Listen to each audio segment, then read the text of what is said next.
Welcome, everyone. This is Libby Mucciaroni, Member Engagement and Education Manager at the Organic Trade Association. I'm pleased to welcome you today to today's webinar as the Organic Center presents Citrus Greening Disease, the Quest for an Organic Management Solution. The Organic Center is a nonprofit research and education organization based out of Washington, D.C. They work to conduct and convene credible, evidence-based science on the environmental and health effects of organic food and farming and communicate the findings to the public. The Organic Center's work is supported by companies and individuals who desire a sustainable and secure food system that promotes the health of humans and the environment. This webinar today is presented by Amber Siligo, the Manager of Science Programs at the Organic Center, and Ellen Cochran from the University of Florida. A few things before we get started today on our content. This webinar is not being recorded. In the next week, any Organic Trade Association members in attendance will receive an email including a link to the PDF slides. You can download the report regarding today's presentation that the Organic Center published by Jessica Shade and Ellen Cochran through the GoToWebinar tool under Handouts. You can also find this report at organic-center.org. For any questions or comments that you may have during our presentation today, please share them with us in the questions panel on the platform. Following the presentation, we will have a Q&A session for about 15 minutes where we will respond to your question as time permits. For any questions that we are unable to respond to directly to today, please expect a response from our staff. And finally, if you have any technical issues during today's presentation, please notify us through the questions panel on the platform, or you can email me directly. Now let me introduce our first panelist. As the Manager of Science Programs for the Organic Center, Dr. Amber Siligo works closely with researchers, industry, farmers, and policymakers to identify organic research needs, facilitate project implementation, and communicate scientific results across the organic sector.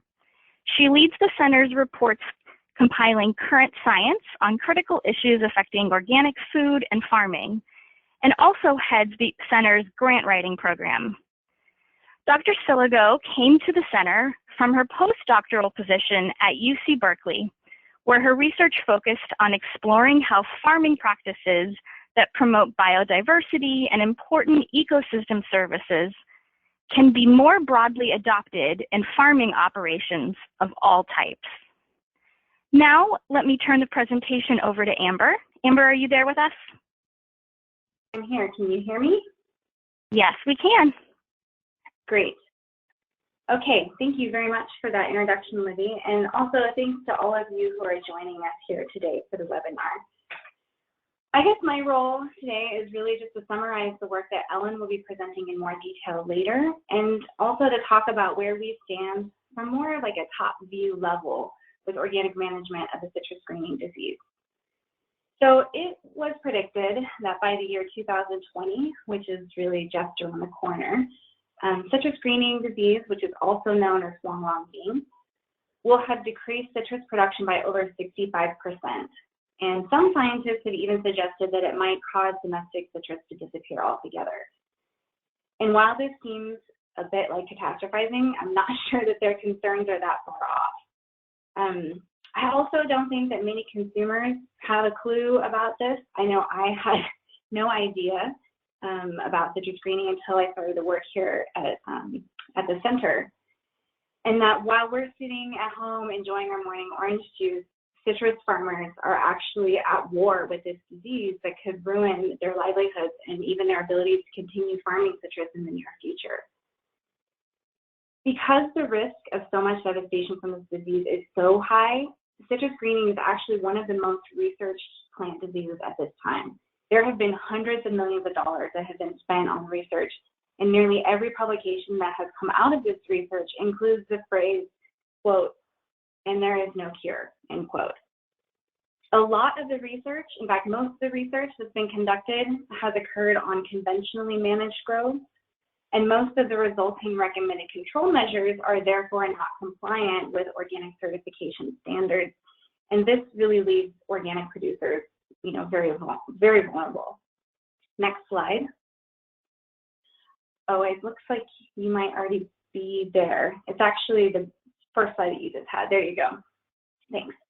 So current methods to reduce infection of trees rely primarily on monitoring, identification, and the removal of symptomatic citrus trees. And that's paired alongside with simultaneous control of the Asian citrus psyllid population, which is what spreads the disease. The most common tool that is used to control psyllids is pesticide use, and especially high doses of a class of pesticides called neonicotinoids. And unfortunately, these really powerful chemicals have not yet been able to eradicate the citrus psyllid, and the psyllids are quickly developing resistance to chemical control in general. So what this means is that we are now losing what little control these chemicals have provided us in the past for this disease, and this also leaves conventional growers vulnerable. Next slide. And as an unintended side effect, chemical control can cause large-scale bee die-off and also reduce populations of other beneficial insects. So even at low doses, chronic exposure to neonicotinoids is toxic to both managed honeybees and wild native bees. This is something that farmers and consumers are becoming more aware of and concerned about, which is bee health.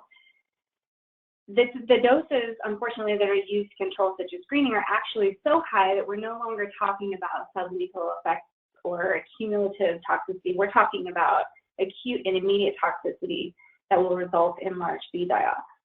Next slide. The chemical sprays that can kill bees can also kill natural predators of the Asian citrus psyllid. So there are a few known predators of the psyllid, which Ellen will also talk about in more detail. And they include this parasitoid wasp that you can see here, who will lay her eggs in psyllid nymphs. And then those eggs will hatch out inside the psyllid body, and ultimately the psyllid dies as the young wasp emerge from its body. Ladybugs and lacewings are also known predators that can be affected by chemical control. So basically what I'm saying is that the sprays that kill the bad bugs can also often harm the good ones unintentionally. And in this case, it can lead to even less natural control of the Asian citrus psyllid population by killing its natural predators. Next slide. However, all is not entirely lost. There has been some limited research on organic growth outside of conventional chemical control, and some of the research on conventional growth can actually be used by organic growers. The problem is that this research is not easy to find, as it's often buried within manuscripts whose focus is not on organic compliant control measures. So that's where Ellen and the Organic Center came in. We worked with farmers and other researchers to find these measures of citrus greening control that could comply with organic certification. And to find some of these techniques that are organic compliant, we mined the literature and we talked with lots of organic citrus growers to see what was working for them.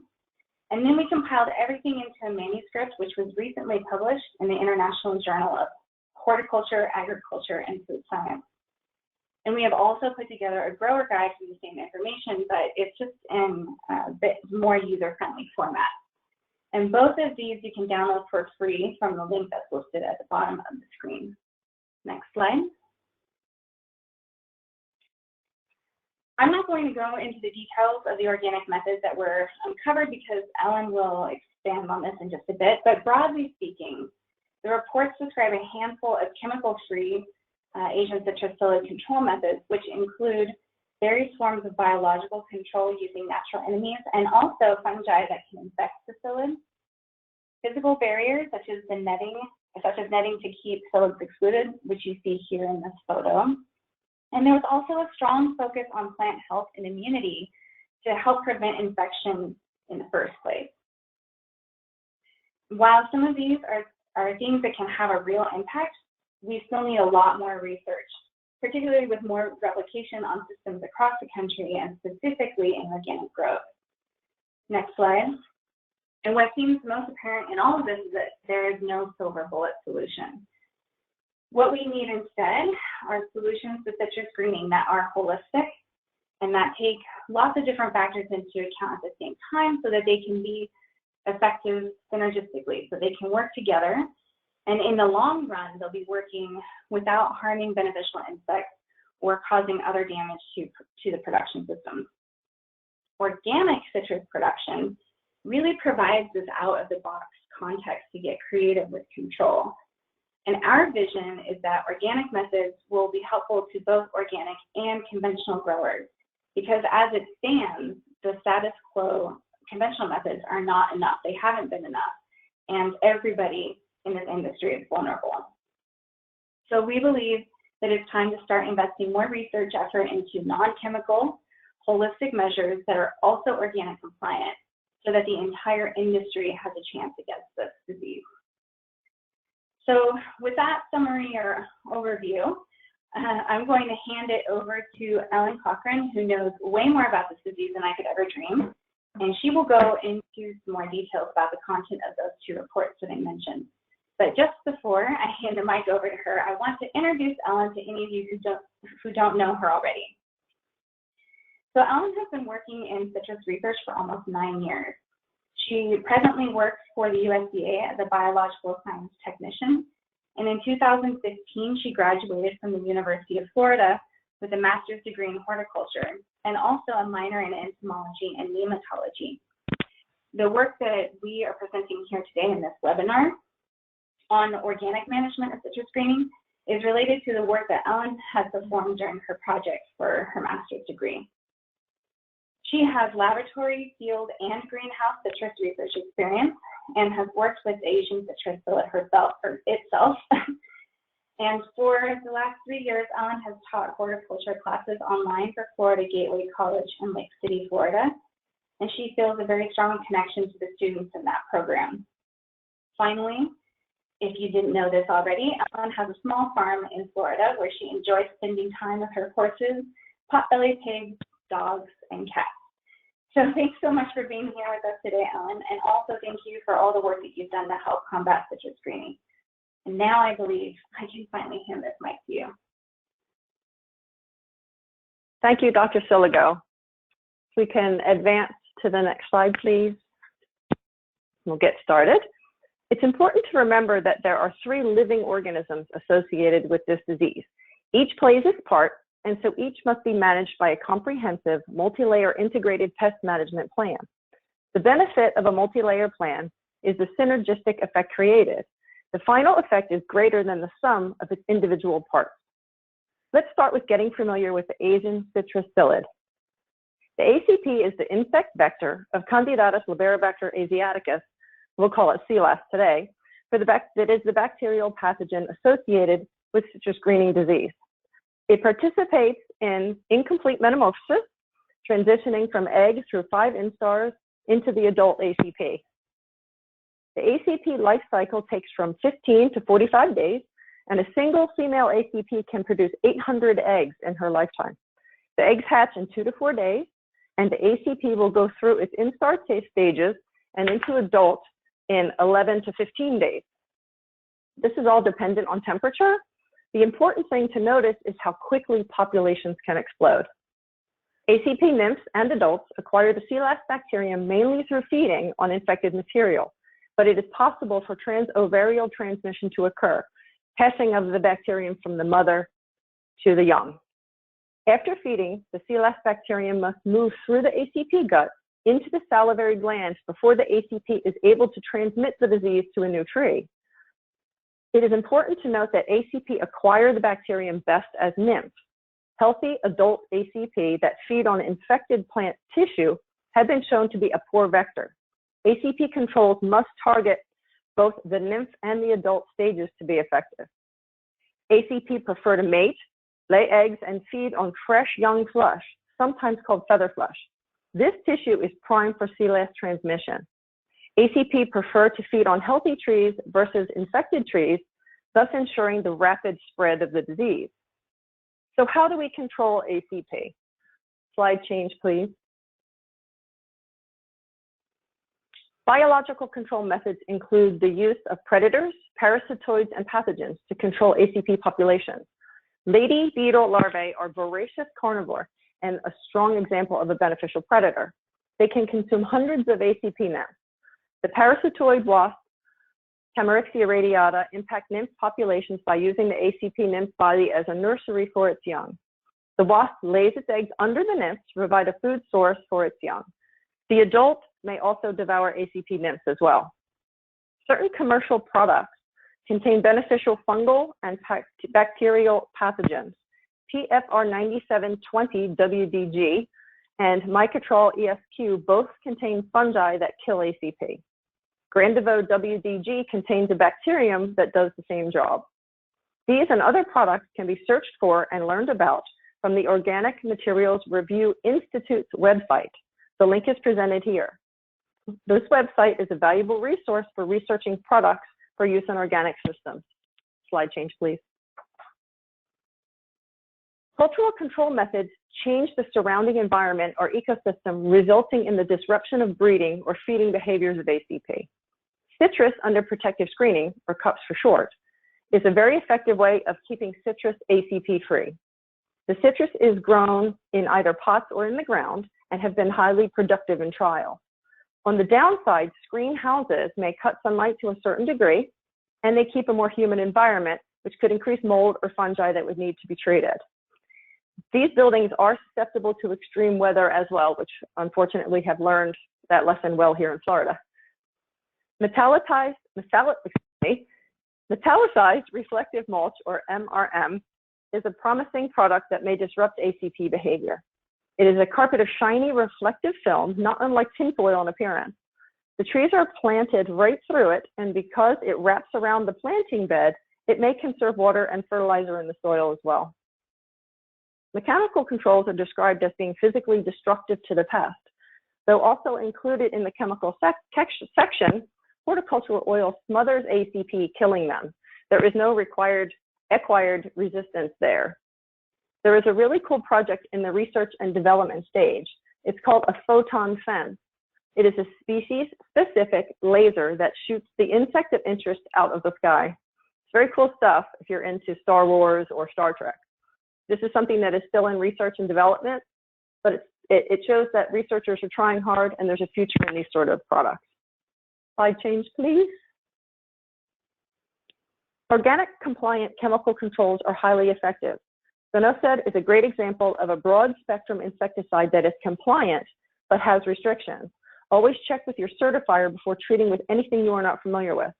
Potassium salts and fatty acids are insecticidal soaps, which are very effective, and another good example of chemicals that can be used to control ACP and stay in compliance for organic farming.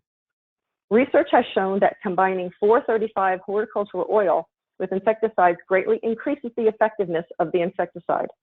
Also, hort oil can be applied alone as a deterrent or an insecticide, as was mentioned earlier. The risk to beneficial organisms such as ladybugs or honeybees is the same for any non-specific insecticide, and care must be taken when applying.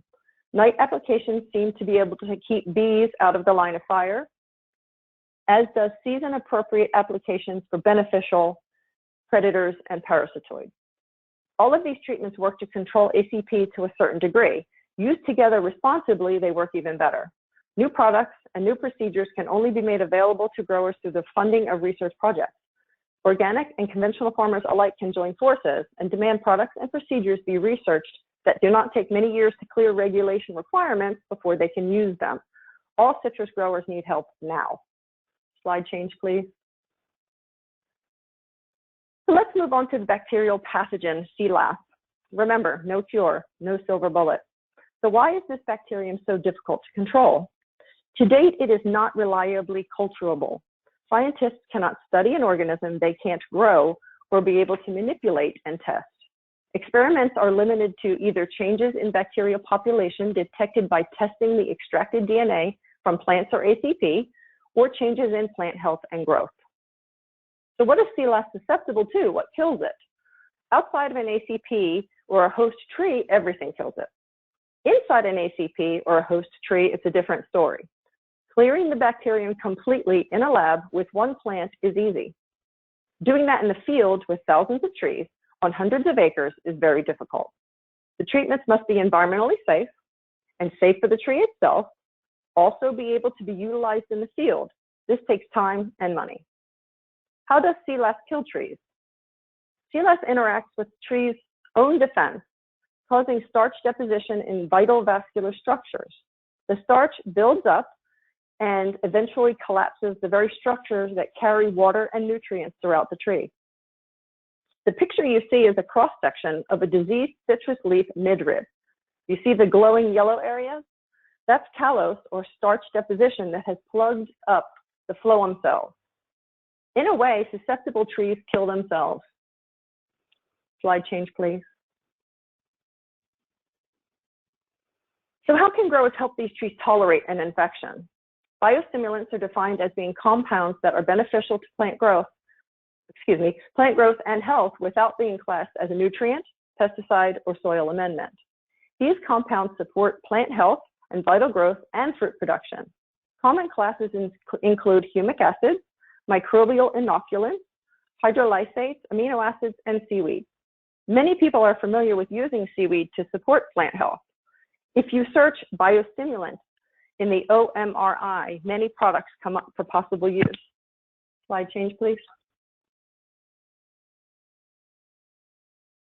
Micronutrients applied at elevated levels have been shown to promote plant health and increase root density.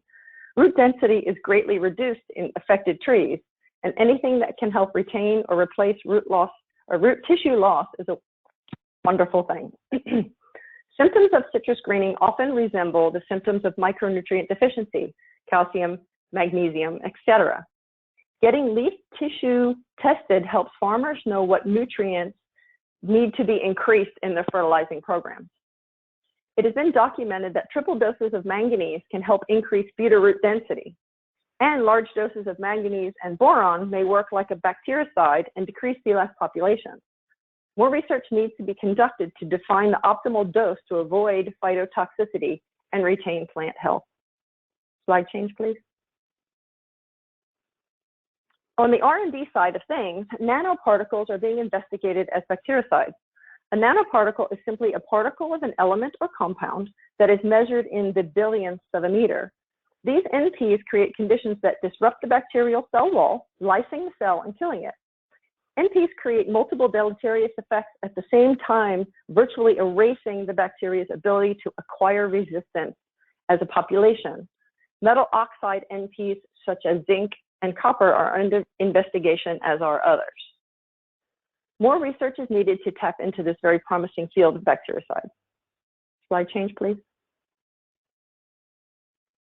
Extreme environmental stresses can kill CLAS by creating an inhospitable environment inside the host tree. They can also kill the tree, so care is needed when applying these techniques. They should only be considered as an emergency treatment, and even then researched and applied carefully so as not to kill the tree. Heat or thermotherapy, drought, and nutrient stresses may reduce CLAS populations, but still, it is not a cure. Slide change, please. Let's discuss conventional breeding of resistant or tolerant cultivars for commercial sale. First, I want to clarify those two terms. CLAS has little to no establishment in resistant trees. Tolerant trees get infected and can have quite high bacterial loads, yet stay productive and alive longer. They tolerate having the disease. Researchers and breeders of citrus are working very hard to make crosses that resist or tolerate citrus greening disease. Rootstock and scion varieties are being investigated aggressively. The difficulty lies in the time it takes to produce a potential tree. A single scion cross can take 8 to 10 years to prove itself worthy of commercial release. It is important to note that when considering a new planting or reset, growers must do their homework. Access knowledgeable growers, nurserymen, university and USDA researchers to choose the new plant well. Each site is different and each variety is different. Many will not pair up, so do your homework and choose wisely. To know what is in the research pipeline, interested parties should attend citrus shows, horticultural conferences, and meetings regardless of being tagged as organic or not. There is research being done today that all types of citrus production can use, That information must be accessed. There is much to be learned. Slide change, please. And so we come full circle back to the elusive silver bullet. Most research papers, as Amber stated, state at one time or another that there is no cure, there is no silver bullet. If the cure is to be called a silver bullet, then it will be acquired through research that is well funded and the determination and knowledge of scientists, growers, and breeders. Organic growers must tap into their growing market power. The consumer wants organic products. Sales are consistently on the rise. Research to produce organic treatments helps conventional farmers just as much. If it works, then it works. These research dollars can produce a double return by tapping into two markets. The silver bullet is out there. It just needs to be uncovered, and only research can do that. Slide change, please. I want to thank everyone for attending. Also thank the Organic Center, the UNFI Foundation, and the University of Florida and USDA contributors. Thank you very much. Thank you so much, Ellen and Amber, for a really enlightening conversation. And now we're going to move into the Q&A section. And I see that we already have a few questions in the panel, so I'm going to get us started in just a second. As a reminder to those members of the media who are in attendance, please hold your questions until after the webinar and email our Director of Media Relations, Maggie McNeil. So the first question that I have for you is if you can discuss the similarities or differences between what's been happening in Florida and what's occurring in California with citrus greening disease. Well, the differences would be that Florida has 14 years of Florida's experience to draw on.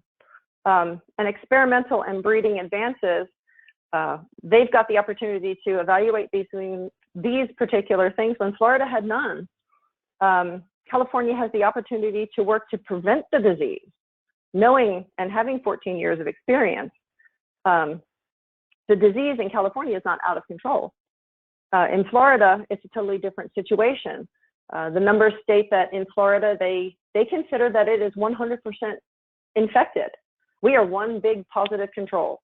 There's also been, I think, close to an 70 or 80% decline from the highest yields of citrus. So the market in Florida is under serious stress. The difference between the two areas as far as environment would go is the climate and the varieties are very different. So Florida has a chance, or California has a chance to, after taking what Florida has learned and done wrong, you know, we tend to learn a lot from what people do right and what people do wrong. That's what research does. And they can hopefully avoid the mistakes and the not lack of time, you know, but this is a slowly researched disease because citrus takes so long to mature and because the bacterium is not culturable, that California has the benefit of a head start, you know, and the ability to prevent. Great, thanks, Ellen. So another question that we received is, what does the organic industry need to do in order to specifically rein in citrus greening disease? Well, to be perfectly honest, the organic industry, when they set resets, you need to plant older trees if possible from protected nursery stock. A citrus tree, after being planted in the field, might be 5 years or more before an abundant production of fruit. The older the tree is when it goes in, the longer it spends in a protected environment, the longer you're going to get some production, even if it gets the disease, which, you know, unfortunately, if there's ACP in the area that have tested positive for CLAS, it will. If at all possible, plant in screen houses, make that investment. You know, you just don't let the trees get infected. It's the best, prevention is the best cure for this because, you know, there is no cure. For trees that are already in the field, the layered IPM strategy is very important. I mean, there's no cure, there's barely treatment. So layered IPM is your way of combating all three components of this disease. Use biological control, use chemical control, use cultural control that affects all three, the very best that you can do. Great, thanks, Ellen. So another question is if you could discuss the type of systems-based responses that are needed to mitigate against citrus greening. I think this question sort of ties in where I ended the last question and what was discussed in the first slide. A comprehensive multi-layer integrated pest management plan is the only way that conventional or organic growers are going to be able to impact or hold off this disease. Any one thing just doesn't cut it. It's not strong enough. So you have to have multiple components that work together. The synergist effect, like I said in the first slide, it creates a bigger benefit than all of the individual parts separately. So the challenge with that sort of setup is that you have to, any farmer has to have a knowledge of the biology of the tree, the sea lass, the Asian citrus psyllid, their beneficial organisms. So we start with 3, but then they're going to add beneficial organisms. So if we do ladybug releases or parasitoid wasp releases, but you want to use chemical control, it's a huge web of control. Get a really big whiteboard, map it all out, and be very diligent in your scheduling and your care. And you'll have the biggest effect that you can that anybody can have. Organic farming is not behind conventional. Conventional doesn't have really any tools that organic doesn't. I mean, they both have insecticides. They both have the ability to fertilize and use micronutrients and so on. So the thing is to be really proactive and help treat what you have and plant clean. I mean, that's the big deal, is don't let them get infected. Thanks. So another question is, what specifically are the Organic Center and the Organic Trade Association doing as next steps, and how can I help? That's a really good question, Livia. I'll take that one. It's sort of a 2-part question, so I guess I'll start with what we at the center and the OTA are doing currently. And the most recent effort on our part was we actually just submitted a planning grant proposal to the USDA OREI program. That stands for Organic Agricultural Research Extension, Organic Research and Extension Initiative. I always mess up acronyms. But for that planning grant, our overall goal was to really expand communication between organic citrus growers and researchers from across the United States. So there's been a lot of focus in Florida, and as Ellen mentioned, the situations are different from California, Texas, Florida, wherever. So we really want to try to bring all people together because that will help us better determine the research and extension priorities that organic citrus farmers have, so that we can also figure out how to give them the appropriate tools to face citrus greening, no matter which region we're growing in. Then the second part of the question was what you can do to help. How can you help if you're an individual? And I would say that that really depends on who you are and which roles you want to play. So if you're a farmer or a scientist or both, I often think of farmers as being scientists. So if you're growing citrus or you're researching it and you're interested in this, then we would love to have you engaged with our research efforts. And so please reach out to us at the center so that we can get connected. Let's see, if you are in industry, then we are also really interested in the impact that this disease could be having on you from all aspects of the supply chain. And you can also donate to the Organic Center to specifically help citrus greening research. And then I would say that if you're a consumer, which I think most of you out there, including myself, are, then just choosing organic citrus makes a really big difference because it shows that there is interest in saving organic citrus. So I would say that. Great, thanks, Amber. As a reminder to those of you in attendance, please continue to be submitting any questions that you may have. We'll have a good 15 more minutes or so available to us if you do have some additional questions. So our next question is specifically with regard to nanoparticles. And the question is, does any of this migrate into the fruit? And can you speak more to that? As far as nanoparticles, they're generally in the experimental stage. What has been what researchers are dealing with right now is application methods and concentrations to avoid phytotoxicity. I have to say that they're not even to the fruit stage yet.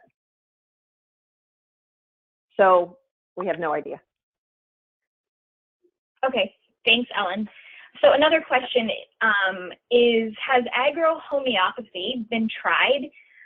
This person indicates that it works well in personal vegetable gardens, and one would need to work with a homeopath to create a remedy, and was wondering if anyone can speak to that.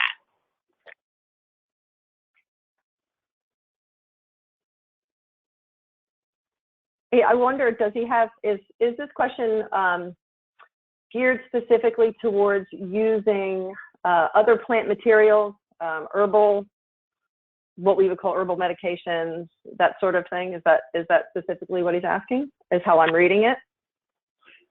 I think maybe. I think you can go for it with that response, Yeah. and if not, he can follow up. So what I would say is this: if you find something that works well in your home garden and want to try it on, say, your home citrus, if you have dooryard citrus, you should go for it. If you see something interesting, tell someone. The more minds that pick up bits of information, the better. I can tell you that experiments are being conducted right now.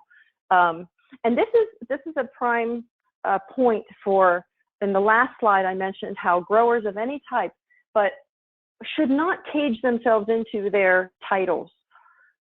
Branch themselves out into shows and conferences and talks, whether it's titled as being organic or not, because I know from experience there's lots of experiments going on that the organic farmer can be interested in and tap into.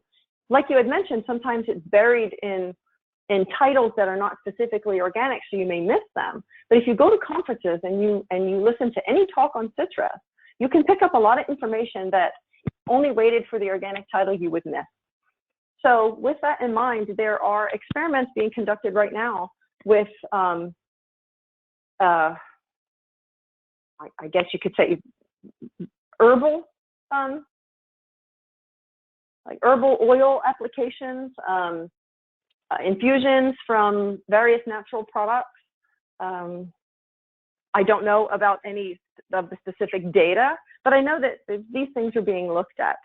So if there was something that seemed like it helped in your own personal experience, not only try it, pass on the information. You know, talk to your local grower group, or talk to a university researcher or a USDA researcher, and put it out there and see what they think too. No, I don't think anything is off the table. Great, thanks, Ellen. The questioner did follow up and say that the remedy would either be made from the CLAS or just symptomology. I'm not sure. I'm not the technical person here, so I'll let you respond to that if there's anything in addition to say. I need more information. So from the CLAS, what does it mean from, or he or she mean from the CLAS, from the bacteria itself? That's how it was framed. He can maybe follow up again, and I can move to another question, and we can come back to it if we have time. Yeah. Otherwise, if they could write more specifically what they mean, because if they can culture it, I want to know how. Great. Hopefully we get a response to follow up. So I'll go to another question that we do have. So this question is, does glyphosate affect the spread of CLAS? No. Well, there's no other explanation. No, it does not. Glyphosate is a broad spectrum herbicide which is not compliant in organic farming. No, it does not. Okay, great. So another question is whether you're finding any different types of organic manure or compost used as a plant nutrient management. I wouldn't say that any specific one that I've come across any research for a specific. I know that it was mentioned with a couple of people that have worked with the reflective mulch, and that was mentioned in one of the earlier slides.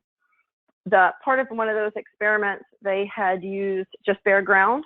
They had put some composted manure under the wrap, and then they had put some other material under a third And with the reflective mulch with it, they had increased plant growth, better health.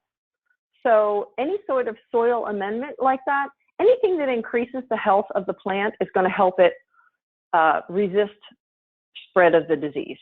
So picture it this way. If a person has cancer, you don't feed them McDonald's. Their diet is very important. Palliative diet care is one of the first things that is taken into account and put into the care for that particular person. Plants are no different. This is a living organism with a disease. So feeding it well is one of the very first things that you would do. Great, thanks. So another question is, overall, are prospects of saving the citrus crop better with conventional or with organic? And does this CLAS affect other citrus crops such as grapefruit or tangerines, etc.? Okay, so I'll address the varieties first. Grapefruit are highly susceptible. They are probably the most impacted crop in Florida. I know mandarin varieties tend to be resistant, or I'm sorry, not resistant, but tolerant. Mandarins can produce quite well under pressure of citrus greening disease, and there's variations in between. It does vary by variety though. Sweet oranges are highly susceptible. Rootstocks, trifoliates are not, and therein lies what some of the basis of a lot of crosses, the work with crosses are. They're trying to get some Poncirus and trifoliate DNA into scion sweet orange varieties and try to get some of that resistance to come across, which is one of the reasons why it just takes so long for this to happen for conventional growers. I was speaking to a grower the other day who said they had 20,000 crosses in the field searching for something that is either tolerant or resistant. This is a huge effort. So the work is being done, and with that is the problem is time. To address the other part of the question, conventional and organic are fighting the same disease. They have equally the same challenge. I do have to say that in my opinion, though, conventional can sometimes be a little blinkered by the habits of how they've managed things in the past. And we had addressed that a little earlier. But those blinkers are coming off. I know conventional farmers are now taking off the blinkers of just spray it or kill it and saying, give me anything that will help. So the footing is becoming more and more equal. In my mind, the organic mindset, or just the mindset of care for the plant, care for the environment, it's only common sense that these things are going to help impacted or impact, organism, the tree. So everybody is actually getting closer and closer to the same page. And that's why I say that organic farmers as well take off their blinkers and go into the other arena, go to the conventions, go to the meetings. Everybody needs to talk because they all may have ideas that help. I think that pretty much addresses that for me. I'm not going to pick one or the other that's going to win. Everybody's losing at this time. No, that's great. Thanks so much, Ellen. This is more of a comment, but I thought I'd share and see if you have anything to respond to. But one of our attendees noted that in their field development experience with conventional citrus growers is that they are seeing significant ACP resistance to major chemicals such as neonics and spinosad. Nicotinoids.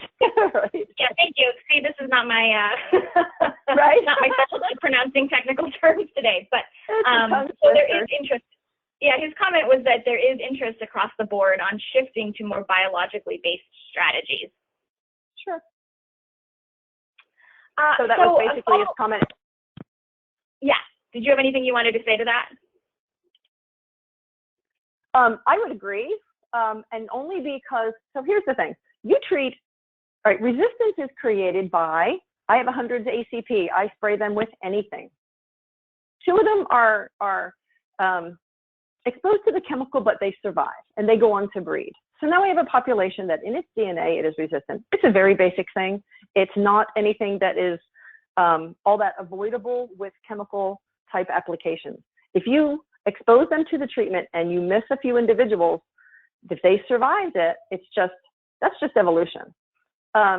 Mechanical controls are great because they kill the ACP. So that was mentioned earlier. Granted, not everybody's going to have a photonic fence in their backyard, but killing the ACP straight out with something they cannot resist, they don't survive, they cannot acquire a resistance, then those things are beneficial.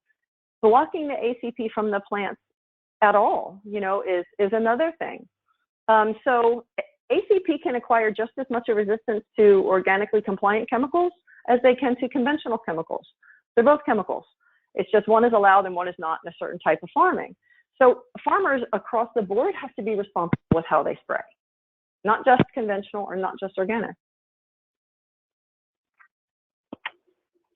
Thanks, Ellen, that's helpful. So another question that we received was if there's been any result from biodynamic preparation application. I'm afraid actually, and I have this wonderful statement written down. It says, beyond the scope of this review, please provide your contact information and we will provide an answer for you shortly. I didn't come across that specific technique, so I can't really answer. I don't know if anybody else can.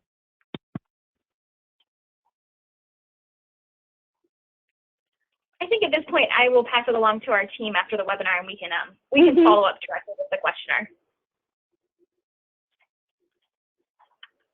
So another question that we received, I'd like to have us address. And so we have someone in attendance who's from Nepal originally and currently in Oklahoma. And this individual was wondering if there's any possibility of collaboration in Nepal as well to minimize the problem of citrus greening, given that their farmers are also affected by this problem. I guess it's a question. Maybe I'll start. Oh, I'll just start with one thing, and then I'll let you follow up in case you know of other opportunities, if that's okay. But I just want to say in general that international research is something we can do collaborations on that. Funding has been really challenging to get. I know that I mentioned that this is the most researched plant disease, but I also mentioned that most of that research has gone into conventional farming, and so for finding funding for organic research, it's been a lot more limited and a lot harder to get, and we've made many attempts that have not been successful for reasons that we don't really quite understand. So I think it depends a lot on what the funding opportunities are internationally. What's available from the US to work internationally is also a little bit more limited, but I would say for anybody, again, who is interested in future collaborations, please reach out to us. And we will try to connect.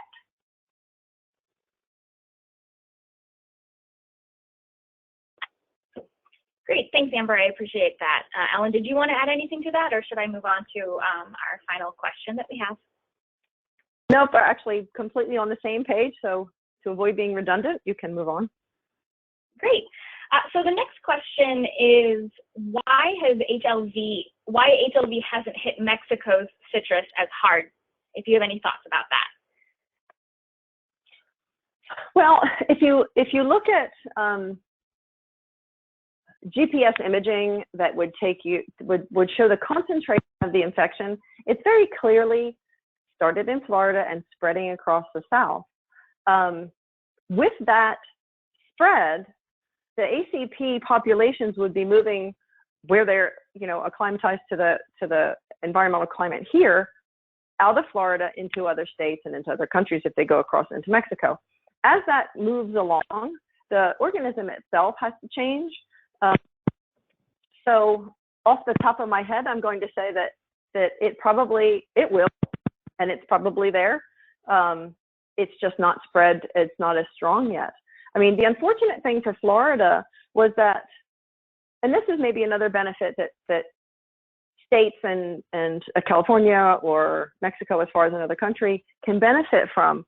Unfortunately, what happened in Florida was not only the ACP was to blame, but the industry was budding from infected trees without realizing very early on.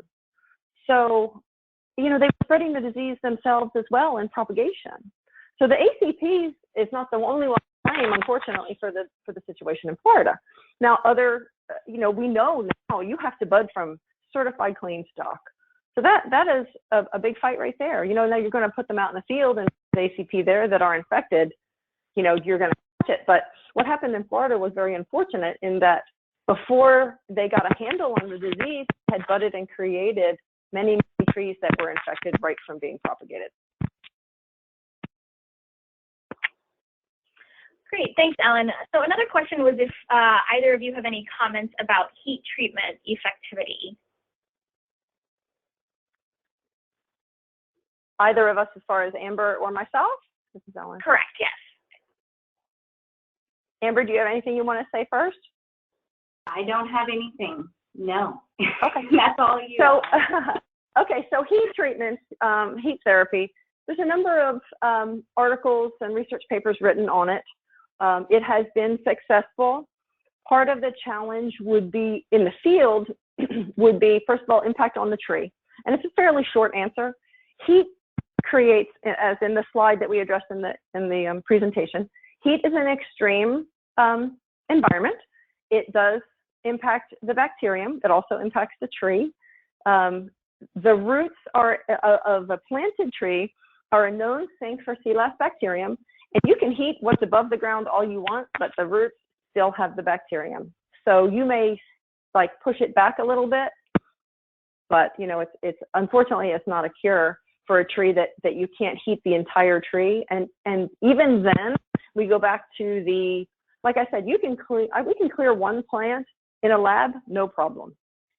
But we're talking thousands of trees, hundreds of acres, something like that is it would be very, very difficult to apply, and you couldn't get to the roots. So, I don't know. There's lots of things you can do, but are they applicable to the grower? Can the grower actually use it? There's a big difference between the two things. Great, thanks, Ellen. I have one final question, and then we'll wrap everything up here. So the question is if you can comment on the effectiveness of the recent USDA-approved antibiotic treatments. They'd have to state exactly what they were. Which? Antibiotics or antimicrobial? I have a few comments on that, actually. The first thing that I'd like to say is that antibiotics are not approved for organic production. So when we're talking about organic management of citrus greening, that's not an option that's on the table. It's not a tool. So we don't tend to talk about that much.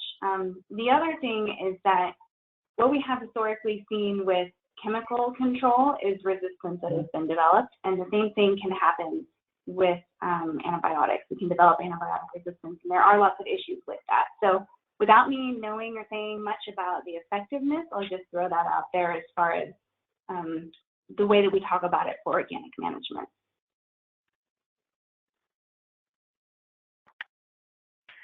Great, thanks, Amber. So I think I'm going to wrap us up as we have 5 minutes to go.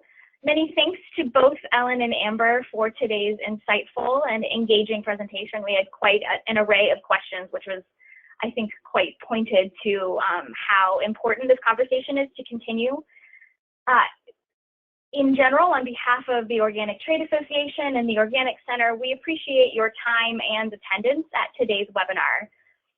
Today's webinar is just the latest of our new webinar series, and you can view a full list of our upcoming webinars on our website. We'd love for you to consider joining us at one of our next 2 webinars in June during our summer school series. On Wednesday, June 12th at 1 p.m. Eastern, OTA members can join us for getting the most out of your OTA membership. And then just 2 weeks later, on Wednesday, June 26th at 1 p.m. Eastern, you can join us for Organic 101. The Organic Trade Association is a membership-based organization for the organic industry. We ensure that all parts along the organic value chain have a strong voice with government and the public. We bring farmers, processors, distributors, retailers, and others together to promote and protect the growing organic sector. OTA represents its members to government on sector needs, market development and promotion, and strong organic standards and regulations. Members also receive the latest information and quick answers on organic regulations and standards in the US and around the world. Join us and effectively address the range of critical issues facing your organic business. If you're interested in more information about membership, let us know in the follow-up after this webinar. As a reminder, the slides from today's presentation will be emailed out next week to all OTA members in attendance. You can also download the handout that we have in the GoToWebinar tool for a full report on this platform, or you can go to organic-center.org to find this report. We will also email that link out later.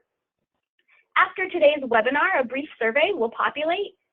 We'd love for you to take a few minutes and respond to those questions. Thank you again for attending, and please have a wonderful day.